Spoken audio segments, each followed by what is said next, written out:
राज्यसभा चुनाव पर बोले हैं अखिलेश यादव, हमारे तीनों प्रत्याशी जीतेंगे, बीजेपी जीतने के लिए कुछ भी करेगी।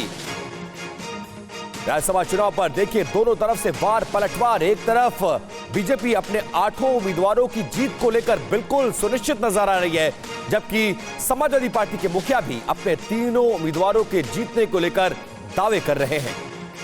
उम्मीद है समाजवादी पार्टी के तीनों जीतेंगे, लेकिन खबरें जो आ रही हैं आप भी जानते हो, जो दूसरों के लिए कांटा बोते हैं एक दिन उनके लिए भी कांटे मिलते हैं।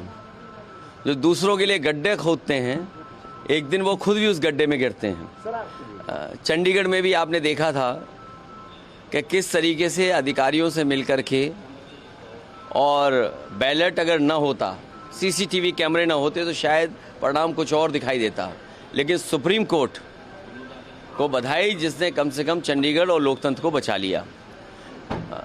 बीजेपी चुनाव जीतने के लिए कोई भी हथकंडा अपना सकती है, कोई भी लाभ देने के लिए आश्वासन दे सकती है।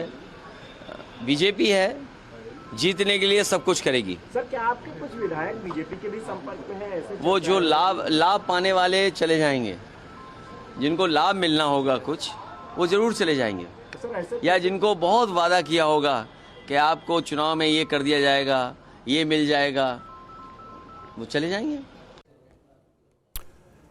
तो अखिलेश यादव को सुना आपने। अखिलेश यादव ने कहा है कि वो जीतेंगे, उनके कैंडिडेट जीतेंगे, लेकिन मुकाबला इतना आसान भी नहीं लग रहा है। 10वीं सीट पर सस्पेंस बरकरार है, और ये भी हम आपको समझाएंगे कि किस तरीके से ये सस्पेंस बना हुआ है। अभी एनडीए के 288 विधायक उत्तर प्रदेश में हैं, समाजवादी पार्टी के 108 विधायक हैं, और मौजूदा कुल विधानसभा सीट 388 है। सबसे पहले बीजेपी की मुश्किल समझिए, 7 सीटों पर बीजेपी की जीत लगभग तय है। खेला है 8वें उम्मीदवार का। अभी एनडीए के 288 विधायक यूपी में हैं, 8 उम्मीदवार जिताने के लिए चाहिए 296 विधायक, क्योंकि प्रति उम्मीदवार 37 विधायकों की जरूरत है। ऐसे में बीजेपी के पास 8वें उम्मीदवार की जीत सुनिश्चित करने के लिए 8 विधायक कम है। समाजवादी पार्टी के साथ मुश्किल यह है कि उसके समर्थन में मौजूदा विधायकों की संख्या 108 है। प्रति उम्मीदवार जीत के लिए चाहिए 37 विधायक, यानी समाजवादी पार्टी को चाहिए 111 विधायक, यानी 3 विधायक कम है समाजवादी पार्टी के। और यहीं पर सारा पेच फंसा हुआ है। और कल जो घटना हुई समाजवादी पार्टी के विधायकों को लेकर, उसने इस पूरे एंगल को और दिलचस्प बना दिया है। पंकज झा हमारे साथ लखनऊ से इस वक्त जुड़े हुए हैं। पंकज, बीजेपी का जो 8वां उम्मीदवार है, वहीं दूसरी तरफ 8 से 9 विधायक एब्सटेन कर जाते हैं पार्टी की मीटिंग में समाजवादी पार्टी के। क्या इस गणित को, यही जो विधायकों का एब्सटेन करना और ये बीजेपी का 8वां कैंडिडेट खड़ा करना बहुत ही ज्यादा दिलचस्प बना देता है? जी हाँ, बिल्कुल। अब एक तरीके से तस्वीर साफ होने लगी है। कल जब अखिलेश यादव के घर पर डिनर था, मतलब समाजवादी पार्टी के घर पर, पहले तो मैं तस्वीर दिखा दूं जहां से विधायक लोग जा रहे हैं। ये विधानसभा का, यूपी विधानसभा का गेट नंबर 7 है। सब लोग यहीं से गए हैं, विधायक पहुंच चुके हैं। मुख्यमंत्री और अखिलेश यादव दोनों पहुंच चुके हैं, सबके पोलिंग एजेंट पहुंच गए हैं आपको। और अब जरा आंकड़ों पे बात कर लेते हैं। तो जिस तरीके से अखिलेश यादव के यहाँ जब डिनर हुई और उसमें समाजवादी पार्टी के 7 विधायक नहीं पहुंचे तो 9 नहीं थे, लेकिन 2 से बाद में संपर्क हो गया। उन्होंने ये भरोसा दिलाया कि हम आप ही को वोट करेंगे। उसमें पल्लवी पटेल भी शामिल थी, जो राज्यसभा में जिस तरीके से उम्मीदवार दिए गए उसको लेकर नाराज थी।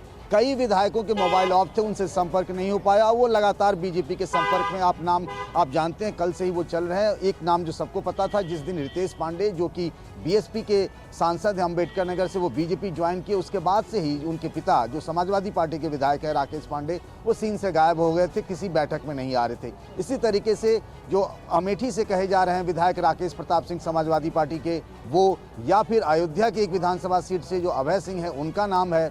इलाहाबाद एरिया, प्रयागराज एरिया से कहें तो पूजा पाल हैं, विनोद चतुर्वेदी हैं, मनोज पांडे समाजवादी पार्टी के पुराने लीडर रहे हैं, रायबरेली से विधायक हैं। ये सभी वैसे नाम हैं जो इधर से उधर पाला बदल चुके हैं। लेकिन पंकज, क्या जो 7 विधायक कल समाजवादी पार्टी की बैठक में नहीं पहुंचे, उनसे आपका संपर्क हो पाया, बातचीत हो पाई, कोई सफाई उन्होंने दी है, या वोट को लेकर अपना रुख साफ किया? दूसरी बात ये कि अगर तीसरा उम्मीदवार समाजवादी पार्टी का नहीं जीतता है, तो वो 3 में से कौन होगा जिसके राज्यसभा जाने पर अब संशय ज्यादा बढ़ गया है? देखिए, समाजवादी पार्टी ने ये बात साफ कर दी है कि उनके जो प्रायोरिटी में है वो पहले में जया बच्चन जी। है, दूसरे में रामजी लाल सुमन है, यानी तीसरे उम्मीदवार जो कि यूपी के पूर्व मुख्य सचिव रहे हैं आलोक रंजन, उन पर संकट आ सकता है। और आप जैसा कह रहे थे कि जो विधायक कल बैठक में नहीं थे, क्या उनसे संपर्क हो पाया? उनमें से 3 से हमारी कल बातचीत हुई, 1 से मुलाकात हुई और चारों ने कहा कि हम क्रॉस वोटिंग कर रहे हैं, लेकिन अभी हम मीडिया के सामने नहीं आना चाहते हैं।